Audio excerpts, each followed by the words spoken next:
Assalamualaikum warahmatullahi wabarakatuh. Halo anak-anak kelas 5 SD, apa kabar? Ketemu lagi dengan channel saya, Iza SD Mudabu. Kali ini kita akan belajar tentang Al-Islam di SD kelas 5 dengan materi yang baru.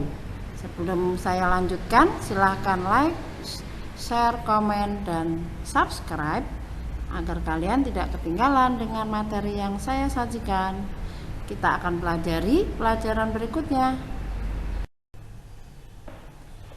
Kali ini kita akan belajar tentang jamak qashar. Seperti yang sudah kalian ketahui beberapa waktu lalu, bahwa pengertian jamak serta pengertian qashar sudah saya sampaikan. Jamak yaitu menggabungkan sholat dari dua waktu sholat menjadi satu waktu. Sedangkan qashar yaitu meringkas ataupun memendekkan dua waktu sholat dari 4 rakaat menjadi 2 rakaat. Sekarang kita akan belajar lagi tentang jamak qashar. Apa pengertiannya jamak qashar? Jamak qashar artinya menggabungkan sekaligus meringkas sholat.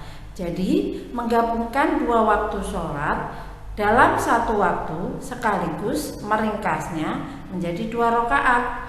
Nah, sholat apa saja yang bisa kita jamak qashar? Kita akan lanjutkan berikutnya.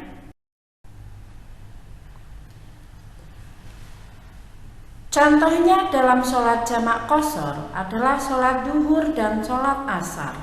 Bagaimana cara melaksanakannya? Sholat duhur dan sholat asar apabila dijamak qashar, maka cara melaksanakannya adalah sholat duhurnya 2 rakaat dan asarnya juga 2 rakaat, tetapi diwaktukan di waktu jamak atau di waktu zuhur ataupun asar, tergantung mau jamak takhir ataupun jamak takdim. Nanti kita akan pelajari apa itu jamak takhir dan apa itu jamak takdim. Contoh yang lain yaitu sholat maghrib dan sholat isya. Sholat maghrib dan isya bisa juga dilakukan jamak qashar dengan cara yaitu sholat maghrib 3 rakaat dan isyanya 2 rakaat. Mengapa sholat maghrib 3 rakaat dia tidak bisa dijadikan 2 rakaat? Karena sholat maghrib bukan sholat yang bisa diqashar. Yang bisa diqashar hanyalah sholat yang jumlah rakaatnya 4 rakaat. Maka dari itu sholat maghrib dilakukan 3 rakaat dan isyanya 2 rakaat.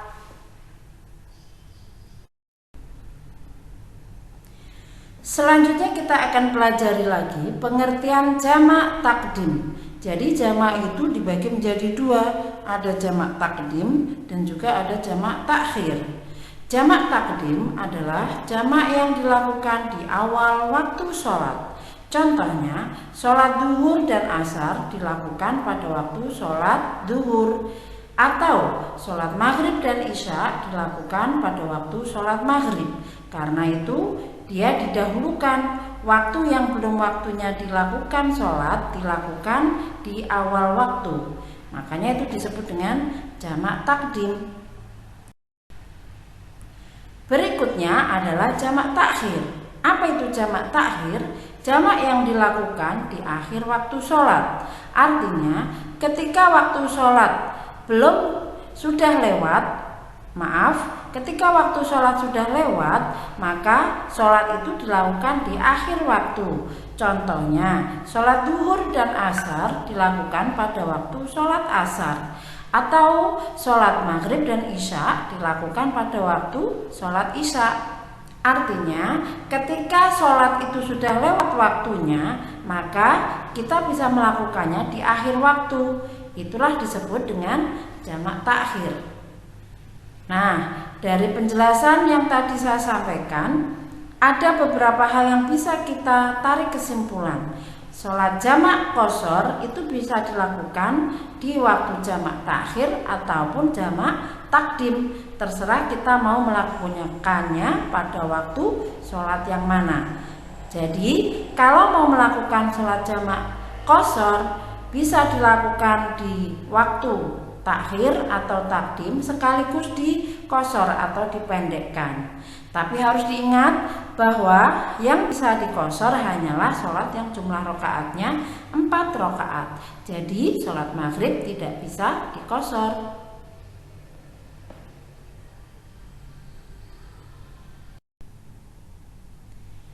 Nah, berikutnya adalah hal yang harus kalian ingat, yaitu ada sholat yang tidak dapat dijamak ataupun tidak dapat juga dikosor. Satu-satunya adalah sholat subuh.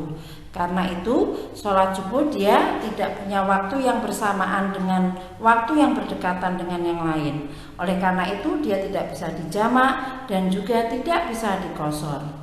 Demikian penjelasan dari saya. Ustazah harapkan bisa membantu kalian untuk lebih memahami lagi pengertian jamak qashar ataupun jamak takhir dan jamak takdim. Apabila ada yang belum jelas, kalian boleh mengulang melihatnya kembali dari awal supaya lebih jelas dan lebih paham lagi tentang pengertian jamak dan qashar. Demikian penjelasan dari Ustazah. Ustazah harapkan kalian bisa memetik sedikit pelajaran dan terima kasih yang sudah mengucapkan, memberi komentar, like dan subscribe-nya serta membunyikan loncengnya supaya kalian tidak ketinggalan dengan penjelasan yang Ustazah sampaikan berikutnya.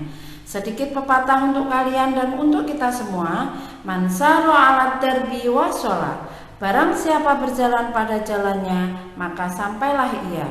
Nah, jadi artinya ketika kita berjalan di jalan yang lurus, jalan yang benar, dengan pelan-pelan, dengan sedikit-sedikit, kalau kita mau sabar dan ikhlas, insya Allah akan sampai juga. Begitu juga jika kalian hendak mempelajari ilmu apapun, ilmu tentang kebaikan, insya Allah sedikit-sedikit jika kalian sudah melakukannya, pasti akan sampai pada tujuan ilmu yang kita sampaikan tadi. Terima kasih anak-anak. Sampai ketemu lagi di channel saya Iza SD Mudabu. Kita ketemu di lain waktu dan kesempatan. Sampai ketemu lagi. Wassalamualaikum warahmatullahi wabarakatuh.